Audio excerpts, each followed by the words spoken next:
Alors, tu sais, je vais te faire un témoignage aujourd'hui. Parfois, quelqu'un te met en colère et il réussit à te faire le haïr. Ça m'est déjà arrivé. C'est-à-dire que quelqu'un t'énerve tellement qu'il réussit à créer en toi un sentiment de haine. Mais à chaque fois que je me suis laissée aller à être énervée, à avoir un sentiment de haine, de colère, ça a été comme c'est-à-dire c'est comme une mauvaise, c'est un poison, c'est comme une mauvaise nourriture que j'ai avalée qui m'a étouffée en fait. C'est comme si tu manges un poison et tu avales ça. C'est-à-dire à chaque fois que je me suis mise en colère, que je me suis énervée contre quelqu'un, que quelqu'un a réussi à me faire le détester à cause d'un acte. C'est-à-dire que ça a été comme si j'ai bu du poison. C'était toxique.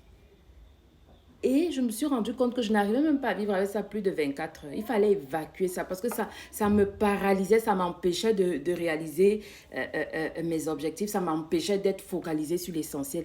Parce que dans cette haine, dans cette colère, tu lui donnes une place qu'il ne mérite pas. Tu commences à le mettre au centre de ton existence. Quelqu'un qui est si négatif, quelqu'un qui, c'est-à-dire un bébé spirituel, quelqu'un qui, je ne sais pas. Et toi, tu lui donnes cette place dans ta vie. Et c'est comme si tu bois un poison, tu deviens énervé, de mauvaise humeur. Tout ce que tu as fait, ça tourne ça devient noir. Je ne sais pas comment. Donc, la haine est tellement toxique. Je comprends en fait pourquoi on dit, la parole de Dieu te dit que le soleil ne se couche pas sur ta colère. Pourquoi? Parce que si tu arrives à garder la colère face à une personne pendant des jours, des années, mais ça te détruit. Beaucoup de gens ont développé des cancers, des maladies à cause de ça. Parce que tu commences à mettre la personne, et tu fermes les yeux, tu vois la personne, tu te lèves, tu vois la personne, tu te couches, tu penses à la personne, mais tu ne vas pas t'en sortir.